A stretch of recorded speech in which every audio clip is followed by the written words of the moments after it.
In this video, I will show you how to create an event on Wix website. So in order to do that, head over first to this events option. If you don't have this, you can install this to the Wix App Store. So head over and click on that right there. And then if you want to create an event, head over and click on this event right here.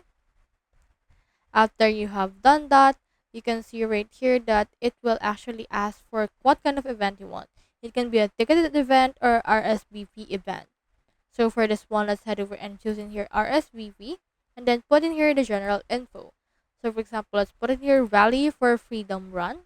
You can also put in here a short teaser as well as event image. You can also add an event category. So you can create your own category if you want. Like for example, let's put in here marathon. Then click on check and then it should be added and click on confirm.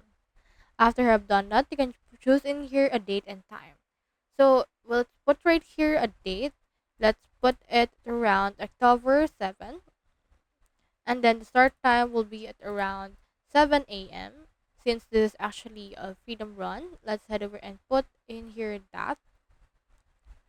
And then it will end at around 11 a.m. and then the time zone. And you can also show the event and the time as well as the time zone. For the location, it can be a physical location. Like you can put in here an actual event. Like for example, let's put in here a sunken garden. And then let's head over and put this right here. And then after that, you can also put in here an about the event. You can create it with AI and a lot more. Click on this create draft right here. And then from in there, as you can see, event has been created. Now you should be able to just add this to your site if you want to as well.